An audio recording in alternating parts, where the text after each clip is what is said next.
14 अगस्त 1947 की वो सर्द रात। इतिहास की किताबों में इसे आजादी की सुबह कहा जाता है, लेकिन दिल्ली की उन गलियों से लेकर लाहौर के बाजारों तक उस रात कुछ ऐसा हुआ था जिसने सदियों पुराने एक धागे को हमेशा के लिए तोड़ दिया। विभाजन, एक ऐसा शब्द जो सिर्फ भूगोल को नहीं बल्कि एक साझा तहजीब को, एक परिवार को और करोड़ों सपनों को दो हिस्सों में बांट गया। लेकिन आज मैं आपसे एक सवाल पूछना चाहता हूँ। जरा अपनी आंखें बंद कीजिए और कल्पना कीजिए, क्या होता अगर वो लकीर कभी खींची ही नहीं गई होती? क्या होता अगर वो नक्शा वैसा ही रहता जैसा सदियों से था? आज हम राजनीति की बात नहीं करेंगे, हम बात करेंगे उस अखंड भारत की जो आज दुनिया की सबसे बड़ी सुपर पावर होता। कल्पना कीजिए उस अखंड भारत की अर्थव्यवस्था की। विभाजन ने न सिर्फ जमीन बांटी बल्कि हमारे व्यापार के उन रास्तों को भी तोड़ दिया जो सदियों से रेशम मार्ग का हिस्सा थे। अगर भारत एक होता तो आज कराची से लेकर चटगांव तक पूरा उपमहाद्वीप एक साझा व्यापारिक केंद्र होता। बिना किसी सरहद के, बिना किसी व्यापारिक रुकावट के हमारा माल दिल्ली से लाहौर और लाहौर से ढाका तक घंटों में पहुंच रहा होता। आज हमारी जीडीपी दुनिया के किसी भी देश से कई गुना बड़ी होती। हम दुनिया के सबसे बड़े एक्सपोर्टर होते, हमारा रुपया दुनिया की सबसे मजबूत करेंसी होती और भारत का हर शहर एक आर्थिक राजधानी की तरह चमक रहा होता। अब बात करते हैं उस सुरक्षा बजट की जिसने हमारे देशों की कमर तोड़ दी है।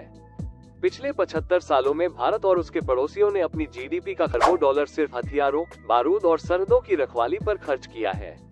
सोचिए, अगर यह पैसा शिक्षा, स्वास्थ्य और तकनीकी अनुसंधान में लगा होता तो आज हम कहाँ होते?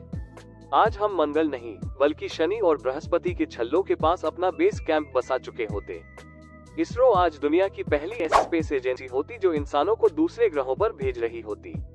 आज हमारे पास दुनिया के सबसे बेहतरीन वैज्ञानिक, सबसे उन्नत अस्पताल और सबसे ताकतवर शिक्षा व्यवस्था होती। हम सिर्फ तकनीक का इस्तेमाल करने वाले नहीं बल्कि तकनीक को बनाने वाले होते। संस्कृति और विरासत की बात करें तो हमारी गंगा जमुनी तहजीब आज दुनिया के लिए एक अजूबा होती। लाहौर के संगीत की महफिलें, दिल्ली के ऐतिहासिक स्मारक और ढाका की कलाकारी, ये सब एक साझा विरासत के अंग होते। नफरत की जो दीवारें आज हमारे बीच खड़ी हैं, उनकी जगह प्रेम और संस्कृति के पुल होते। आज जो युवा सीमाओं पर गोलियां खा रहे हैं या वीजा के लिए लाइनों में लग रहे हैं, वो युवा इस पूरे उपमहाद्वीप में कहीं भी अपनी कला का प्रदर्शन कर रहे होते। हमारा खेल, हमारा सिनेमा, हमारा साहित्य, सब कुछ इतना विशाल होता कि दुनिया का हर पर्यटक अपनी जिंदगी में कम से कम एक बार इस अखंड भारत को देखने की हसरत रखता। लेकिन क्या ये सब इतना आसान होता? नहीं। इतनी बड़ी आबादी, इतनी विविधता, इसे संभालना दुनिया का सबसे बड़ा राजनीतिक प्रयोग होता।